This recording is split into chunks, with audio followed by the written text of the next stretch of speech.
I'm Dylan Crossman, and this is my mashup project, for which I would want to combine Wikias, YouTube, and Dreamwith, which is a type of blogging service. Wikias use the same engine as Wikipedia. They're free to use, and you can build a site about pretty much any topic under the sun and anything that you'd like to talk about. They are, as I said, free to use, usually free to contribute to. Some of them even allow everybody and their brother to contribute as they see fit. Others restrict membership so that they can't just be vandalized randomly. They cover a wide variety of topics, usually pop culture, but not always. For example, we have the Shakespeare Wikia here. This covers a variety of the Bard's plays, talks about the man himself. You can look up characters in the plays. You can pretty much see anything you want to about it. We also have, for example, the Mythology Wiki. Covers everything from Greek and Roman mythology to Egyptian to Norse. All linked and referenced articles. Again, free to contribute, free to use. Great place to start looking, and more often than not has more information than the regular Wikia.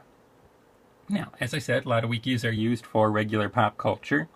This is the Transformers Wikia, an entry focusing on Optimus Prime. Notice there's a lot of blue links. Each one can be opened up into a new entry. And that entry itself is full of its own links and full of more information. So usually you end up kind of going down the well a little bit because you'll link off one thing and then link off another and then link off another. So pretty much once you've started one, your day's pretty much shot. Now for a class project using Wikias, for example, with a play like Julius Caesar, I would have my students develop a Wikia for that.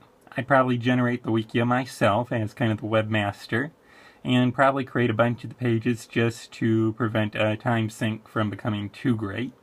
But there'd be character pages, pages for the acts and scenes, important places within the play would get them, important items like the dagger that killed Caesar would get one, and typically I would require that any significant claims be referenced down at the bottom of any individual page, and that each page would have links to other pages.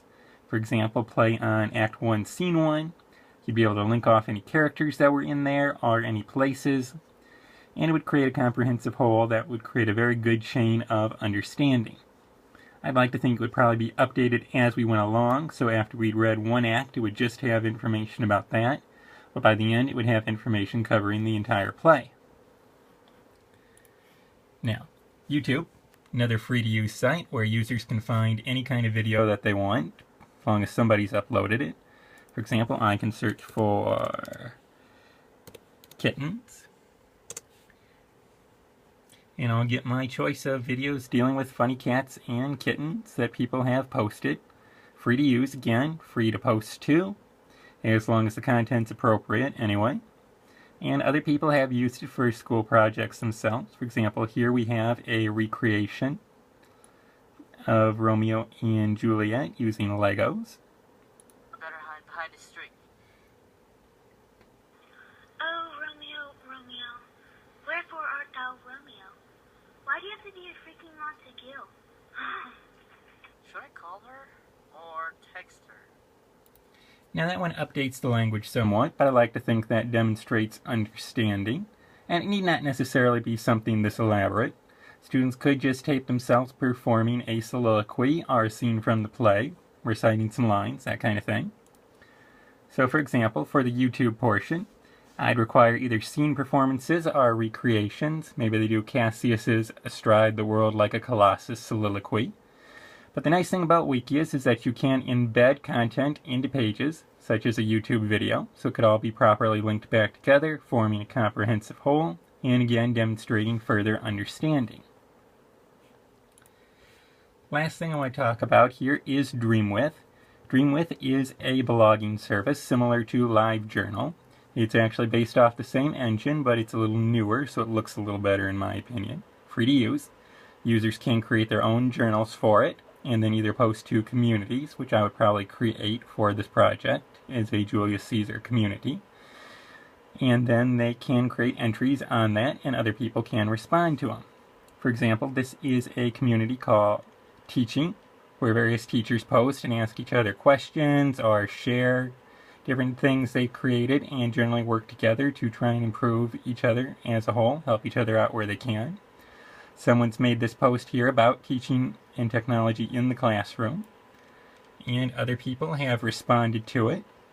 And if you want to, you can always respond to those posts, and usually the original poster will respond back, or the person you respond to, but you get a nice dialogue going there. So I would, for my part of the project, create the community. While students would be assigned characters, they'd have to create journals for them, and they would have to post at relevant times during the play their characters' thoughts, feelings, or ideas about what's going on. They'd have to respond back to each other in character, and eventually that would all get linked back into the Wikia, probably during a links section on any relevant character page, just to showcase those items. Costs on this are pretty negligible. All the services are free to use at their most basic. You're probably not going to get all the bells and whistles you want, but you're still going to get more than enough for students to use. Bit of a cost in setup time, but I'd eat that and have it ready to go way ahead of time, particularly with the Wikia, in which I provide at least some of the structure so students don't have to teach themselves quite as much. And it would also require a bit of a sunk time in class, simply because not all students have computer access at home, and we also might not necessarily have full access to computers in the classroom depending on where I'm teaching, but I'm considering this an idealized situation where this becomes pretty easy to do. So I think altogether these three things combine to make a very unified whole and allow the students to demonstrate a lot of their knowledge while using some actually up-to-date technology. Thank you.